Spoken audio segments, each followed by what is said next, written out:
ఎవరైనా మోసపోతూనే ఉంటాం. చాలా మోసాలు జరుగుతుంటాయి. ఆ మోసాలన్నిటిని ఎలా తప్పించుకొని బతుకుతూ ఉంటాం అనేది జీవితంలో భాగమైపోయింది.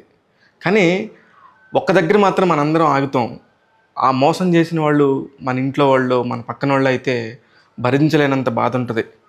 అలాంటి బాధే ఒక ముగ్గురు హీరోలకి, ఒక ముగ్గురు దర్శకులకొచ్చింది. అది ఎక్కడొచ్చింది ఏంటంటే 'రాయన్' అనే ఒక సినిమా ఈరోజు ప్రపంచవ్యాప్తంగా విడుదలైంది. ధనుష్ నటించి, దర్శకత్వం వహించి, కథ రచయితగా పనిచేసి మెప్పించిన సినిమానే ఈ 'రాయన్' అనే సినిమా. చాలా కాలమైంది ధనుష్ ఇంత మంచి బ్లాక్ బస్టర్ హిట్ కొట్టి.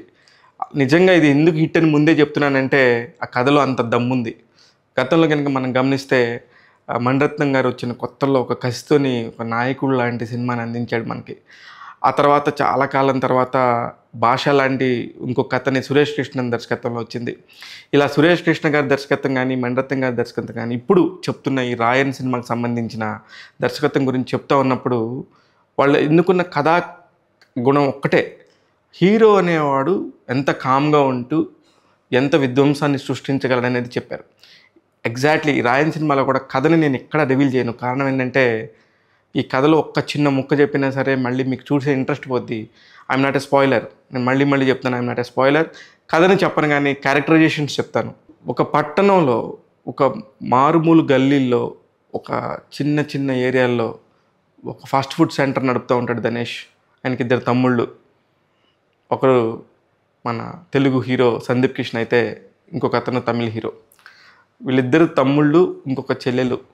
అమ్మాయి దసరా విజయన్ అనే ఒక అమ్మాయి దుర్గా అనే క్యారెక్టర్లో నటించారు. ఈ నలుగురు ఒక ఇంటికి సంబంధించిన వాళ్ళు. అనుకోకుండా ఒక పేటలో ఉంటూ ఉంటారు. అనుకోకుండా ఒక దగ్గర ఇరుక్కుపోతారు. ఆ ఇరుక్కున్న వాళ్ళు ఎలా బయటికి వస్తారు అనేది కథ. ఇందులో ధనుష్ ఏమేమి తను సంపాదించుకున్నాడు, ఏమేమి పోగొట్టుకున్నాడు, ఇది సింపుల్గా కథ. కానీ నటుల విషయానికి టెక్నికల్గా పనిచేసిన వాళ్ళ గురించి మాత్రం ఖచ్చితంగా మాట్లాడాలి. ఇకపోతే ఇందాక మాట్లాడుకున్నట్టు ముగ్గురు హీరోలు, ముగ్గురు దర్శకులు అని చెప్పాను. ముగ్గురు దర్శకులు ఎవరెవరు అంటే, ఒక పక్క ధనుష్ అన్నగా సెల్వరాఘవన్ 7YG బృందావన్ కాలనీ మనందరికీ తెలుగు వాళ్ళందరికీ తెలిసిన పేరే. ఆయన ఈ మధ్య కొత్తగా నటుడిగా మారి బీభత్సం చేస్తున్నాడు. అసలు అద్భుతమైన క్యారెక్టర్స్ చేస్తున్నాడు ఆయన.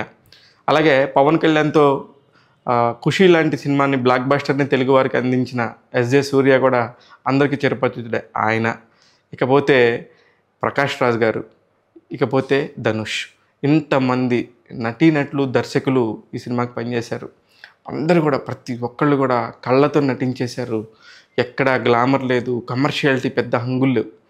కానీ ఆ సినిమాలోని ఫైట్స్ గురించి ఎంత చెప్పుకున్నా తక్కువే. ప్రతిదీ కూడా నైట్ ఎఫెక్ట్లో ఉంటుంది. ఆ కెమెరామెన్ ఓం ప్రకాష్ గారు ఎంత నాలెడ్జ్ ఉందో నైట్ లైటింగ్ మీద అనేది ఈ సినిమా చూస్తే తెలుస్తుంది. బ్యూటిఫుల్ పిక్చరైజేషన్, అసలు సమస్య లేదు. ఎక్కడ కూడా ఇంత వంక పెడతానికి లేకుండా ప్రతి ఒక్క ఫ్రేమ్ని కూడా అద్భుతంగా చూపించారు. ఇకపోతే అసలుకి నిజంగా కంటెంట్ ఉన్న సినిమా దొరికితే ఏఆర్ రెహమాన్ అనే ఒక వ్యక్తి, సంగీత దర్శకుడి యొక్క ప్రతిభ ఎట్లా ఉంటుందనేది మనకు అనేక సార్లు ప్రూవ్ అయింది. కానీ ఈ మధ్యకాలంలో చాలా మిస్ అయ్యాం. అది మళ్ళీ చాలా కాలం తర్వాత 'రాయన్'లో కనబడింది ఏఆర్ రెహమాన్ విజృంభణ. అసలు నిజంగా ప్రతి ఒక్క సౌండ్ కూడా చాలా కొత్తగా, ఎస్పెషల్లీ ఫైట్ సీక్వెన్స్ దగ్గరికి వచ్చినప్పుడు ఆ టెంపోని క్రియేట్ చేయడం కానీ, hats off to A R Rahman garu. ఇలా పర్ఫెక్ట్ టీం వర్క్ కుదిరింది. చాలా పెద్ద క్యారెక్టర్ లేదు వరలక్ష్మి శరత్ కుమార్కి, కానీ థియేటర్స్లో ఆమె నటనకి క్లాప్స్ పడతాయి. అలాగే ఎస్జే సూర్య క్యారెక్టర్ కూడా. వీళ్ళందరూ అద్భుతంగా నటించారు. ఇకపోతే ఈ సినిమాలో అన్ని ప్లస్లేనా, మైనస్లు ఏమున్నాయి అనుకుంటే, ఫస్ట్ హాఫ్లో కొంచెం స్లోగా, అంటే చెప్పే విధానంలో కథ దగ్గర చెప్తున్నప్పుడు, ఒక్కొక్క మెట్టు ఎక్కుతున్నప్పుడు, ఒక్కొక్క ఎట్టుగా పేరుస్తున్నప్పుడు నిజంగా కూడా అవసరం లేని సీన్లు ఒక 2-3 మాత్రం కనిపించినాయి. ముఖ్యంగా సందీప్ కిషన్, అపర్ణ బాలమురళి మధ్యలో జరిగే ఒక చిన్న గొడవల దగ్గర ఇట్లాంటి టైట్ నేరేషన్ ఉన్న సినిమాకి అట్లాంటి అవసరం లేదేమో అనిపించింది. ఎస్పెషల్లీ మిగతా అన్నీ కూడా సూపర్. ఇకపోతే నటుడిగా ధనుష్ ఏంటి, నటుడిగా ధనుష్ని ఇంకో లెవెల్కి తీసుకెళ్లే సినిమా 'రాయన్'. అలాగే సందీప్ కిషన్, అతను హీరోనా, విలనా, క్యారెక్టర్ ఆర్టిస్టా, అసలు ఏంటనేది సినిమాకి వెళ్ళినాక దాకా హీరో అనుకుంటాం, కానీ అక్కడి నుంచి వెళ్ళినాక ఎన్ని పాత్రలే కనబడతాయి. ధనుష్, సందీప్ కిషన్, ఇంకొక తమ్ముడుగా చేసిన తమిళ నటుడు, వీళ్ళందరూ కూడా అసలు క్యారెక్టర్స్లోనే కనబడతారు తప్ప ఎక్కడ వాళ్ళు ఇది అని చెప్పేసి తెలియదు. ఏదైనా ఈ రోజు వచ్చిన ఈ సినిమా జూలై 26న ప్రపంచవ్యాప్తంగా విడుదలైన ఈ సినిమా ఫెంటాస్టిక్గా ఉండి తమిళ ఆడియన్స్కి నాకు తెలిసి ఇంకా పండగ చేసుకుంటారు ధనుష్ ఫ్యాన్స్. ఎస్పెషల్లీ తన డైరెక్షన్లో వచ్చటం ఇది ఆఫియో సినిమా ధనుష్కి.